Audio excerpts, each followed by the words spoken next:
بسم اللہ الرحمن الرحیم۔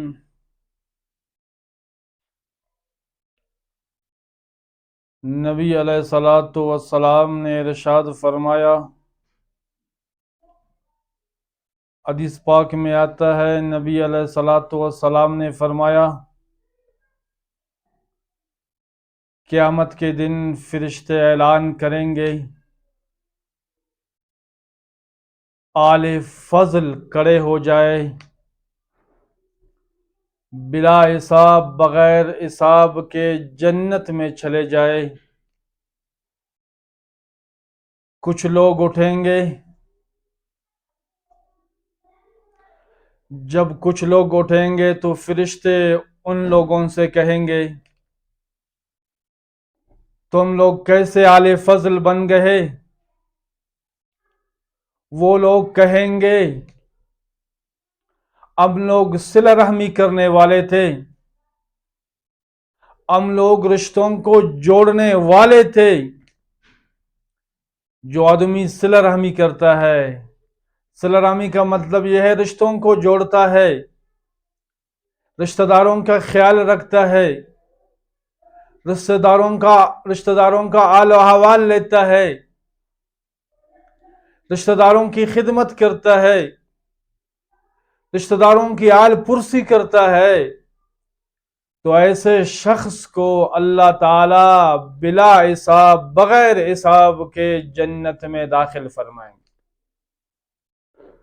اگر جو آدمی رشتوں کا خیال نہیں کرتا، رشتہ داروں سے اچھا سلوک نہیں کرتا، رشتہ داروں کا حال پرسی نہیں کرتا، رشتہ داروں کی مدد نہیں کرتا، تو ایسے شخص کو اللہ تعالی پسند نہیں فرماتا، ایسے شخص کے اعمال اللہ کے ہاں قابل قبول بھی نہیں ہے۔ تو حدیث مبارکہ میں یہ آیا، جو آدمی صلہ رحمی کرتا ہے، رشتہ داروں کا خیال رکھتا ہے، رشتہ داروں سے حسن سلوک کرتا ہے، اللہ تعالیٰ بغیر حساب کے ایسے شخص کو جنت میں داخل فرمائیں گے۔ پھر فرشتے اعلان کریں گے، صابرین کھڑے ہو جائے، بغیر حساب کے جنت میں چلے جائے۔ تو کچھ لوگ اٹھیں گے، فرشتے پوچھیں گے، تم لوگ کیسے صابرین بن گئے؟ وہ لوگ کہیں گے کہ ہم لوگ مضبوطی سے اللہ کے اطاعت کرتے تھے، اللہ کے فرمان برداری کرتے تھے، اللہ کے حکموں پر سختی سے عمل کرتے تھے، اللہ رب العالمین کے فرمان برداری سختی سے کرتے تھے، اور گناہوں سے بچنے کے لیے صبر کرتے تھے۔ گناہ ایسا لذیذ چیز ہے، اس سے بچنا مشکل ہوتا ہے۔ اگر جو آدمی گناہوں سے بچنے کے لیے صبر کرتا ہے،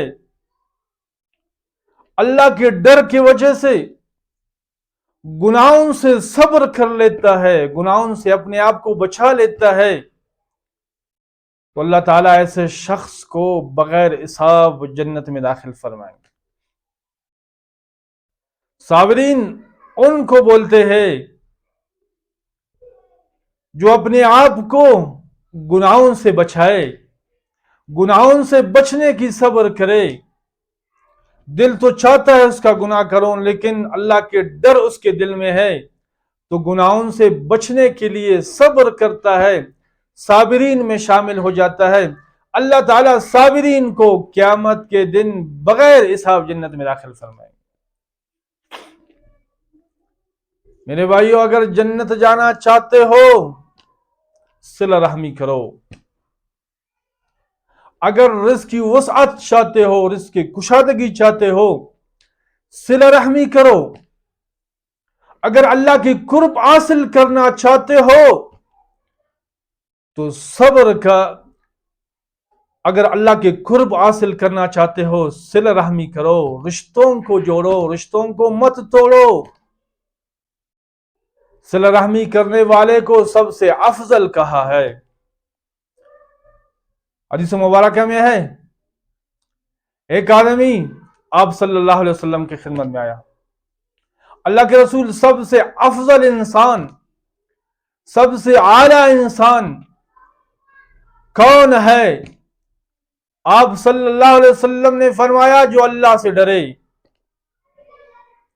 دوسرا یہ ہے صلہ رحمی کرے، تیسرا یہ ہے اچھائی کا حکم دے، چوتھا یہ ہے برائیوں سے منع کرے۔ تو اس حدیث پاک میں بھی صلہ رحمی کا لفظ آیا ہے۔ جو آدمی صلہ رحمی کرتا ہے، رشتہ داروں کو خوش رکھتا ہے، تو اللہ رب العالمین اس سے راضی ہو جاتا ہے، اور صلہ رحمی کرنے والے کو اللہ تعالیٰ بلا حساب جنت میں داخل عطا فرمائے گا۔ پیغمبر علیہ الصلوۃ والسلام کا حدیث ہے، پیغمبر علیہ الصلوۃ والسلام نے فرمایا صل من قطعک، جو رشتہ داری کو توڑتا ہے آپ اس کو جوڑو، رشتہ داری کو ختم مت کرو، رشتہ داروں سے اچھا تعلق رکھو۔